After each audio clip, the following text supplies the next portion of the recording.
Vous savez ce que j'aime dans la vie, à part les films d'animation et les bandes dessinées? Ouais, c'est le jeu vidéo. Je vous en ai déjà parlé un petit peu. Ça faisait longtemps que j'avais envie d'essayer de faire ça. Donc, je sais que vous n'aimez pas forcément le jeu vidéo. Mais restez, ne fuyez pas. On teste ensemble. On teste ensemble. Je vais faire un let's play, le premier de ma vie. Vous vous rendez compte?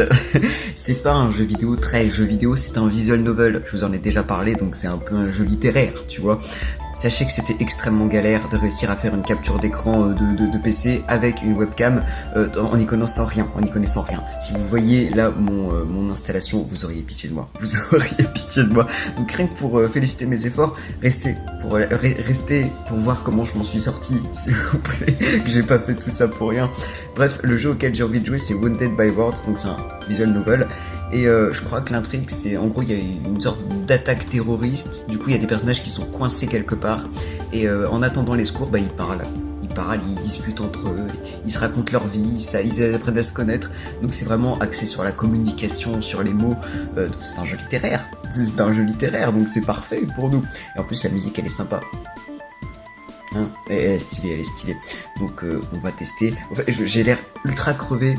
Je sors du lit. Voilà. Il n'y a pas besoin d'autre explication. Voilà. Je l'ai pas encore essayé. J'ai juste commencé une fois pour voir si ça marchait. Bon, j'ai assez parlé. On commence. Français, s'il vous plaît.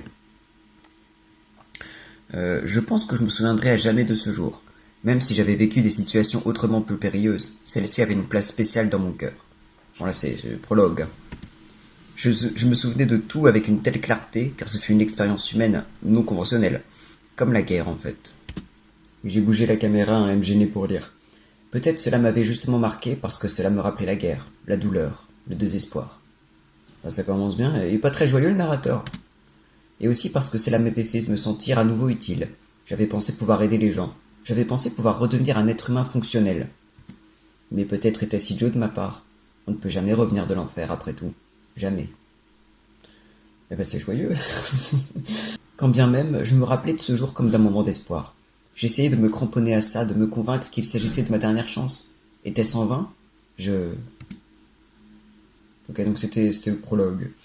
Ce jour-là, j'avais un rendez-vous avec le médecin après-midi. Je savais que ça allait être désagréable. C'est normal, le médecin c'est désagréable, mais ça veut dire que ça marche, c'est comme les médicaments. Il me disait la même chose que d'habitude, que je devais faire des efforts pour que mon traitement fasse effet. Donc on a un personnage sous médoc. Je n'en avais rien à faire. Je ne croyais pas en son efficacité. Je pensais vraiment être une cause perdue. À ce moment-là, ces mots étaient douloureux, et je ne pouvais pas y échapper. Wounded by words, parce que ça veut dire blessé par les mots, je crois. Donc c'est la petite référence au titre. Je faisais une promenade pour m'occuper l'esprit, et d'une manière ou d'une autre, je finis dans le centre commercial pour atteindre le parc. Oh, centre commercial. Il y avait du monde partout, qui parlait, marchait, s'embrassait, riait. La foule était animée, trop pour moi. J'avais à peine fait quelques pas et déjà ma tête tournait. Bah si t'es pas bien, la foule, c'est un peu compliqué des fois, donc c'est peut-être pas... Je me sentais fatigué. Fatigué et eux, donc c'est une fille. Si fatigué. Entendre les voix de ces gens vivant leur vie quotidienne joyeusement, sans le moindre doute, me brisait encore plus le cœur. Je ne faisais pas partie des leurs, des normaux, des humains. Je ne correspondais pas à cette image de couple joyeux, de famille heureuse. Elle est peut-être en dépression, en fait. Tu sais, le côté de prendre un traitement, de revenir de l'enfer... Ouais. Mais je ne pouvais pas arrêter ces voix qui riaient de plus en plus fort. Je ne comprenais rien, mais j'essayais déjà d'échapper à leurs mots. À leurs mots.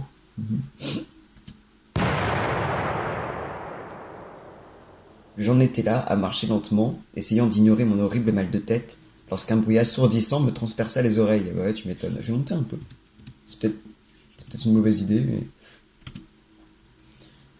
J'entendis une explosion, et les murs commencèrent à trembler pendant que les fenêtres explosaient en petits morceaux. Donc c'est ça l'attentat terroriste, je suppute. Il y avait des hurlements. Tout le monde paniquait, courait partout, se précipitait vers la sortie. Attendez, je vous montre les hurlements. Je pouvais clairement voir la peur dans leurs yeux, leur incapacité à saisir ce qu'il se passait. Le plafond était en train de s'effondrer, augmentant leur panique. À ce moment, ils étaient tous des animaux sauvages. Ils devenaient agressifs. Ouais, meuf, fuis parce que... Quand t'es pris dans un mouvement de foule comme ça... J'étais fatigué, si fatigué. et ma tête me faisait si mal que j'étais trop lente à réagir. Elle est... Je fus renversé, piétiné par la foule hystérique. Mon champ de vision se troublait. Enfin... Et ben voilà. La dernière chose que j'entendis avant d'être atteinte par la chute d'une pierre fut une autre explosion. Puis tout devint noir. Bad ending. Le jeu il dure 3 minutes. Bon bah voilà. Lorsque je revins à moi, tout ce que je pouvais voir n'était qu'obscurité. Il y avait une odeur forte, des particules de poussière. Mais je pouvais sentir une présence à côté de moi. Je n'étais pas seul. Ah, tu es enfin réveillé. J'ouvrais grand mes yeux et je vis distinctement, ça devient trop fort. C'est compliqué à gérer la musique. Je vis distinctement une silhouette dans les ténèbres. Vu le ton de sa voix, cette personne devait être une vieille femme. Ah, elle fait un peu fantôme, c'est un fantôme. J'avais peur que ta blessure ne soit plus grave. Dieu merci, tu vas bien? Où sommes-nous? Agathe, bah ça doit être la narratrice. Elle a un chouette costume. Elle est militaire? J'aimerais pouvoir te répondre, jeune fille. Je pense que nous sommes tombés depuis le rez-de-chaussée. Nous devons être au sous-sol. Comment sommes-nous arrivés là exactement? Eh bien, c'est une longue histoire. Tu as été frappé par une pierre, te rappelles-tu? En effet. Que s'est-il passé après? Je t'ai vu t'évanouir, et je ne pouvais juste pas te laisser dans cet état aussi désolant. Pas alors que des gens marchaient sur ton corps inconscient. Il y a des gens comme ça, tu sais. Tu sais que tu peux compter sur eux. Ça fait du bien de savoir qu'il en existe. Enfin, là, c'est un jeu vidéo, donc elle n'existe pas. Mais on va dire qu'elle existe. J'ai essayé de te gifler pour te réveiller, et tu as un peu ouvert les yeux. Mais je pouvais clairement voir que tu n'étais qu'à moitié consciente. Du coup, je t'ai relevé, et mise contre mon épaule pour t'aider à marcher. Putain, c'est Hulk. Comme nous étions aussi lents que des escargots, c'était quasiment impossible de s'échapper quand le sol s'est effondré sous nos pieds. Est-ce que tu te sens un peu mieux maintenant? Cette pierre a dû t'assommer. Attendez, vous m'avez poussé pour me sauver d'une mort certaine? C'est... je sais pas quoi dire. Je veux dire, vous n'étiez pas obligé. Vous auriez pu vous échapper seul. Vous ne me devez rien. En plus, vu que la meuf, elle avait l'air de pas trop aimer les gens, tu sais, ça redonne confiance en l'être humain, tu sais. Pourquoi vous êtes-vous tant... Je vais arriver. Pourquoi vous êtes-vous donné une telle peine, alors que vous vous mettiez en danger? Eh bien, jeune fille, c'est mon devoir. Je vais aider le plus de monde possible. Et s'il te plaît, ne me remercie pas. Je n'ai pas fait ça pour me faire mousser. Rétablis-toi, c'est tout ce que je demande. Oh. Si c'est tout ce que vous demandez, je ne peux pas refuser. Mais tout va bien, je me sens juste un peu engourdi. Tant mieux. Bon, nous sommes chanceuses qu'aucune d'entre nous n'ait une blessure majeure lors de cette chute. Maintenant, ce serait encore mieux de sortir d'ici. Je ne sais pas toi, mais je n'aime pas vraiment les pièces sombres et cet endroit n'est pas vraiment accueillant. Comme il fait complètement noir, nous devons faire attention et ne rien faire d'imprudent. Voyons. Ouais, bouge les yeux, j'avais pas vu. Après avoir exploré les ténèbres, nous entourant à tâtons, j'en vins à une conclusion. Madame, je pense que j'ai saisi la situation. Nous sommes en fait entre 2 étages, c'est pour cela qu'il fait si noir. Ah, bah faut casser l'étage. Comme ça au moins, bah, bon tu chutes mais t'as de la lumière. Le gars qui a aucune pensée sympathique, tu sais. La mauvaise nouvelle, c'est que je ne sais pas combien de temps cette petite plateforme va tenir. Je pense qu'il est raisonnable de penser qu'elle n'est pas très stable. Ouais, mais je pense que ça va casser au bout d'un moment, parce qu'on va pas rester dans le noir tout le temps, enfin, j'espère pas. Juste au moment où je finissais de parler, un grincement confirma ma théorie. Je sentis la plateforme s'ébranler légèrement. Elle pouvait tomber à tout moment. Autant qu'elle tombe vite, hein. Ça sent le roussi. Que faisons-nous maintenant? Une idée? Je réfléchissais profondément en regardant les alentours. Il n'y avait rien à droite ou à gauche. La plateforme était fragilement retenue par un tas de débris entremêlés et ce qui semblait avoir été le sol il y a peu. C'était impossible de grimper sur une colonne brisée à cause du marbre poli, et il n'y avait pas de signe de lumière au-dessus de toute façon. Et puis grimper, la meuf elle a 70 ans, ça va peut-être être compliqué. Ça aurait été trop dangereux de sauter aveuglément. J'ai décidé de regarder en bas aussi, pour être sûr, et m'agenouiller. Maintenant que j'étais habitué à la pénombre, je pouvais remarquer de la lumière juste en dessous de la plateforme. Bon, c'est que c'est pas très haut. Aucune pensée rationnelle encore une fois. Le sous-sol, en toute vraisemblance. Je lui indiquai du doigt à la vieille dame. Je pense que le sous-sol est juste ici. On pourrait sauter, pour essayer de trouver une sortie à partir de là. Ah bah ils vont le faire finalement. Nous ne sommes pas si hautes. Je pense que c'est sans risque. Et si la plateforme nous tombe dessus? C'est ça qu'on peut pas savoir. On a intérêt à simplement ne pas traîner. Si tu penses que c'est plus sûr que de rester ici, je te suis. Elle est gentille. Sentant que la plateforme instable s'inclinait lentement et craquait de plus en plus haut, je m'asseyai et descendis la première, espérant que l'atterrissage ne serait pas trop violent. Ah! Chose étonnante, un tas de décombres amortit ma chute, et j'atterris sans problème. Il y avait un couloir et des personnes me fixaient avec surprise. Une mère et son enfant. Aussi encourageante la vue de visages nouveaux soit-elle, je devais d'abord me concentrer sur ma partenaire. Oh, bonjour. Madame, vous pouvez y aller, vous êtes en sécurité. Il y a d'autres personnes en bas. Compris, j'arrive, attrape-moi. La vieille femme sauta également. Je vais rebaisser, c'est compliqué de gérer.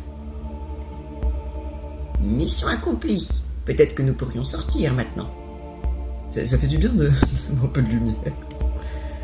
Une femme dans la trentaine nous approcha avec son enfant qui se cachait derrière elle et nous dit d'une voix calme. Désolé de vous décevoir, mais il n'y a aucune sortie par ici. Nous sommes piégés, nous aussi. Êtes-vous sûr? Alors que j'allais interroger l'étrangère pour recueillir davantage d'informations, j'entendis une voix appeler à l'aide, non loin de là. Encore quelqu'un qui s'est bloqué. Tout le monde regarda dans la même direction. Il y avait une porte menant aux toilettes au fond du couloir. Bloqué dans les toilettes, ça peut être stressant, c'est un attentat terroriste et bloqué dans les toilettes, c'est horrible.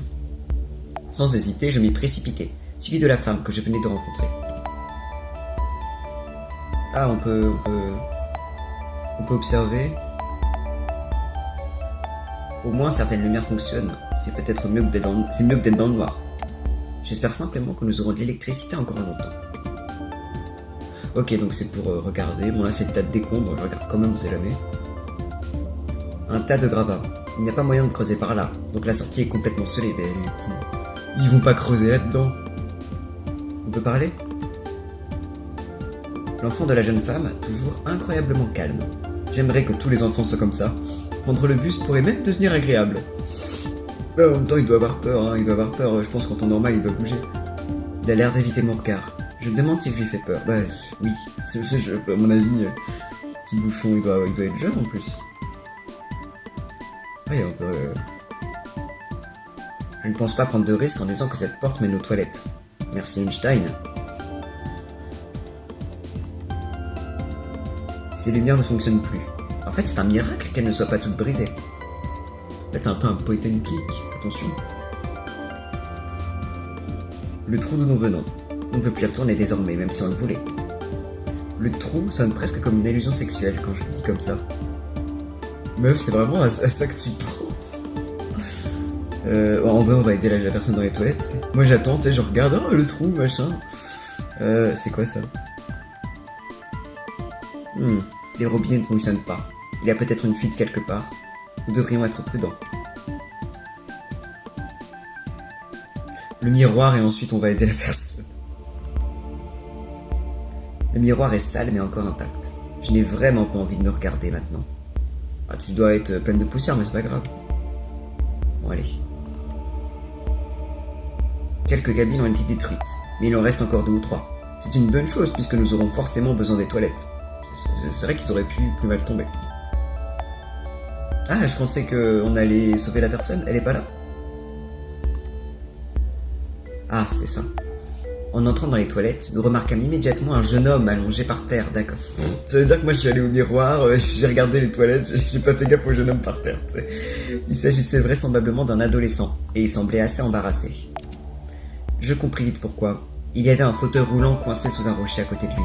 Il avait dû ramper afin de tenter de le récupérer. D'accord, donc il a besoin d'aide pour se remettre dessus, je suppose.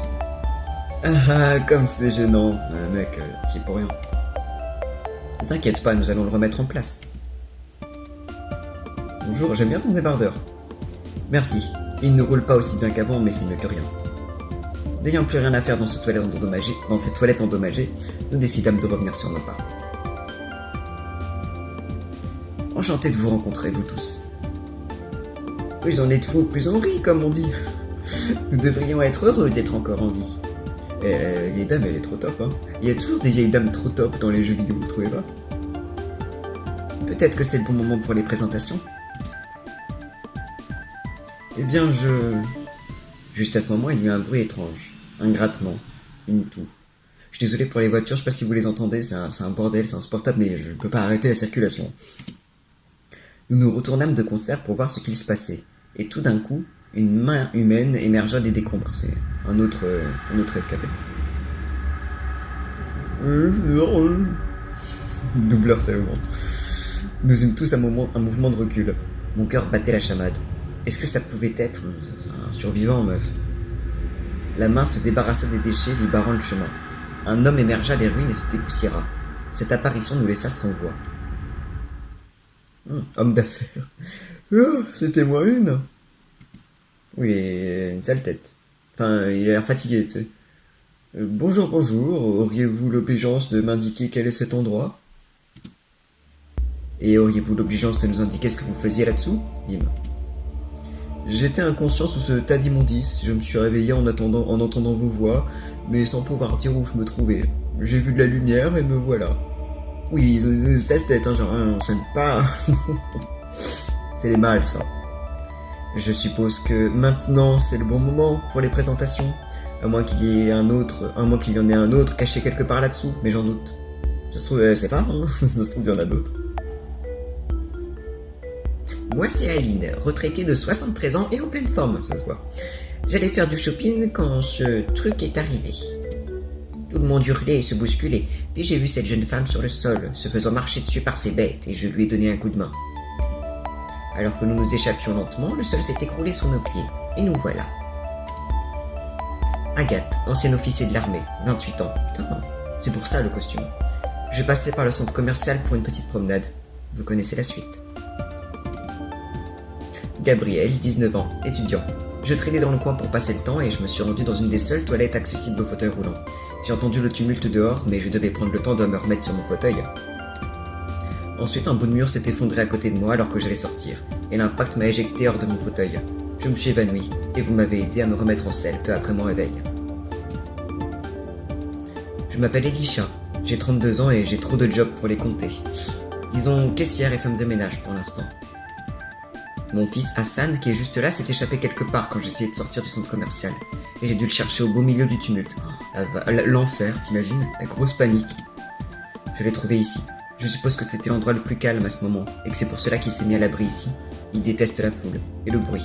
Je comprends tout à fait. Il a l'air gentil. En tout cas, dès que je l'ai trouvé, les murs se sont effondrés, bloquant du même coup l'unique sortie. Nous avons mis un certain temps à nous calmer, tu m'étonnes. Puis vous êtes arrivés. Quant à moi, je suis Dave, 47 ans, je suis directeur d'une des directions importantes de la communauté urbaine de la ville. Je ronfle déjà, tu sais. Au service public, nous travaillons dans l'intérêt général. Ah, mec, t'es pas en conférence? Notre bureau est à cet étage et j'étais en train de dormir dans le mien quand l'alarme s'est mise à sonner. Bah tu parles, t'es vachement en train de bosser. C'est un peu gênant, mais je vous assure que ce n'était pas parce que j'avais fait la fête cette nuit. Non. Ou quelque chose de ce genre. Non. Je suis juste vraiment occupé par énormément de dossiers. Merde. Je suis juste vraiment occupé par énormément de dossiers venant de nulle part en ce moment. J'ai vachement besoin de se justifier quand même. Je n'ai pas beaucoup dormi dernièrement et je n'ai pas pu m'empêcher de piquer du nez pendant que je travaillais. J'étais piégé dans le bureau puisque personne n'est venu me voir. Ils ont dû penser que j'étais déjà sorti. Pour être totalement franc, je n'ai pas vraiment compris ce qui se passait. Quand le mur s'est effondré sur moi, il m'a mis KO. Heureusement, ça m'a aussi permis de vous rejoindre. Tout le monde s'est pris un mur dans l'histoire. Je suppose qu'aucun de nos téléphones ne fonctionne. L'adolescent, la femme et l'employé soupirèrent à l'unisson. Pas de signal. Nous sommes en sous-sol après tout. Et si l'immeuble s'est effondré sur lui-même, ce n'est pas surprenant. Est-ce que quelqu'un sait ce qui s'est véritablement passé? C'était un tremblement de terre? Ça aurait pu. Un drôle de tremblement de terre alors. Je n'ai pas ressenti la moindre secousse sous mes roues. Ah oui, je comprends. Je parierai sur une attaque terroriste. Une attaque terroriste? Bah oui. Depuis 2015, hein, ça fait peur hein, quand même ce truc-là. Oui, j'en suis à peu près sûr. Un petit groupe a menacé ce centre commercial dernièrement, affirmant qu'il voulait s'en prendre à un symbole de capitalisme dans ce pays. C'est quoi cette faute dégueulasse là? Affirmant, bon il y a 2 F, hein. Bon c'est pas grave. Sachant que ce centre constitue un des cœurs économiques de la ville, ce ne serait pas surprenant. Tu as l'air de bien connaître tout ça. Eh bien, j'ai fait partie de l'armée après tout. J'ai dû faire face à beaucoup de situations difficiles durant mes missions, et j'étais en contact avec d'autres unités. Dans ce cas, que penses-tu de notre situation actuelle? Penses-tu que nous avons une chance de nous en sortir? Eh bien, j'ai examiné les lieux tout à l'heure, et voilà mon avis. Alors, il y a des trous, on ne peut pas creuser, les lumières marchent. Pardon. Tout d'abord, c'est un miracle que nous ayons tous réussi à atteindre un endroit aussi large. D'habitude, les personnes piégées par des événements semblables au tremblement de terre sont coincées dans des galeries bien plus exiguës. J'avoue, ils ont même les toilettes, donc c'est quand même stylé.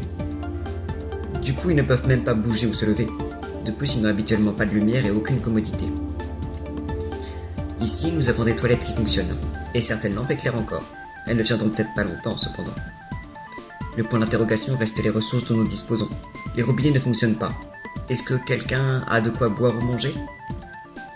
Oui, j'ai une bouteille pleine dans mon sac et je ne l'ai pas encore ouverte. Je peux tout à fait la partager. Et ils sont gentils quand même. Hein.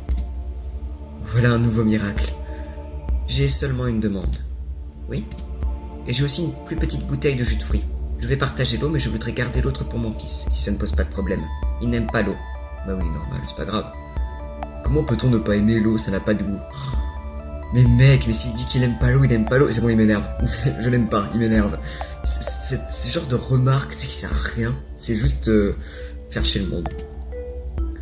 Chacun ses goûts, laisse-le faire comme il veut. Voilà, écoute Aline, écoute la grand-mère. Pas de souci, je comprends que l'enfant ait besoin de plus d'attention que nous. Mais oui, normal. Merci, il en a vraiment besoin et je ne veux pas qu'il devienne de mauvaise humeur. Ce n'est vraiment pas le bon moment pour ça. Bon, ce n'est pas grand-chose, mais nous avons une partie des essentiels. Nous ne pouvons pas survivre plus de 2 ou 3 jours sans eau. Alors qu'en moyenne, les humains peuvent survivre environ 1 mois sans manger, s'ils ne font pas appel à leurs réserves. Enfin, je pense au bout d'un mois, tu dois quand même avoir une sale gueule. Hein. J'espère que ça durera pas 1 mois quand même. Le jeu est court, apparemment le jeu est court. Donc nous avons moins de 2 ou 3 jours après avoir fini la bouteille avant de mourir de déshydratation. Bah ça laisse une marge en vrai. Enfin, si l'attaque est finie, le temps que les secours arrivent, en vrai ça va vite ce genre de choses. Enfin, j'en sais pas grand chose, mais il me semble que ça va quand même assez vite. Yay. Ouais, c'est pas très...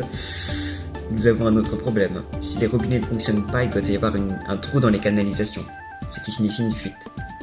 Dans le cadre d'une bombe terroriste, cela peut occasionner des dommages dans les circuits électriques qui mènent à une autre explosion. Ce qui me dérange, c'est qu'on ne sait pas où se trouve cette fuite exactement.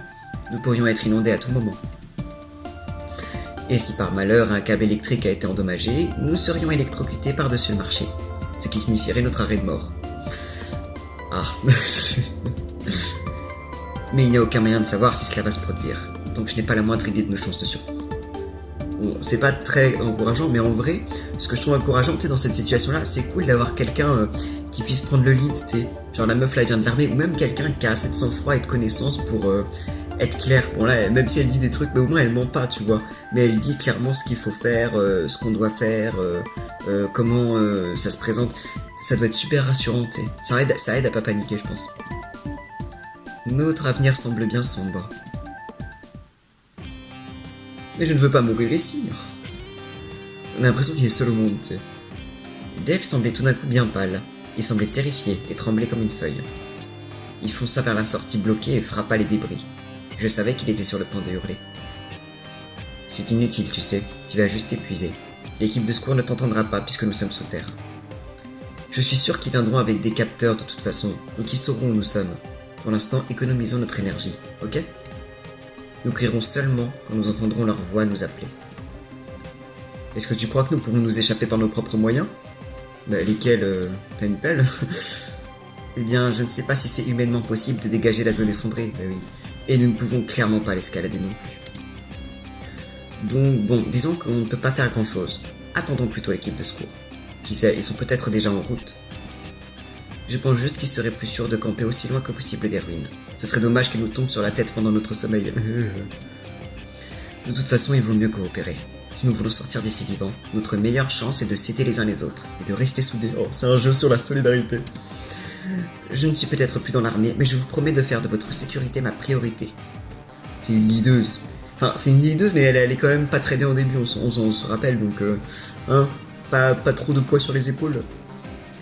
Alors que je finissais de parler, je les voyais tous grimacer. Je savais qu'ils étaient un peu démotivés, mais la vérité est toujours mieux qu'un joli mensonge, c'est vrai, je suis d'accord. Même ainsi, je me devais de les rassurer un petit peu. Mais tu peux pas faire plus, c'est... Je suis sûr que les secours arriveront bientôt. Nous n'avons qu'à attendre. La chose la plus importante à partir de maintenant va être de garder la cohésion dans le groupe. On ne peut pas se permettre de laisser la peur ou la tristesse nous abattre. Essayons de passer le temps aussi agréablement que possible. Tout le monde hocha la tête en silence. Je pensais qu'ils approuvaient, mais qu'ils ne savaient pas forcément comment lancer une conversation. Je devais montrer l'exemple. Comment devrais-je engager la conversation? Demander à Aline si elle va bien, demander à Gabriel si son fauteuil roulant est endommagé, remercier Elisha pour le partage des livres, souligner que Hassan reste dans son coin, bah il fait ce qu'il veut le gamin. Demander à Dave pourquoi il dormait durant l'accident, parce que c'est un branleur.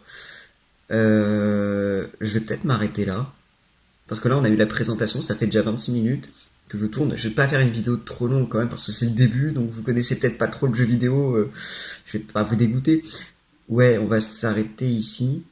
Je vais essayer de faire le premier montage et si ça passe, la semaine suivante, bah, je refais la suite. Voilà, on fait ça. Et comme ça me laisse le temps de deviner avec qui je compte aller. J'aimerais bien demander, soit remercier Elisha, soit demander à Aline si elle va bien. Même si je pense qu'elle va... Non, en vrai, je pense que je vais partir. Oh, j'en sais rien, j'en sais rien. Voilà, voilà. J'espère que ça vous a plu. Vous avez vu, c'est stylé quand même, c'est une belle histoire et tout. Puis Agathe, elle est attachante. Voilà, voilà. Donc j'espère que ça vous a plu. Et puis à la prochaine.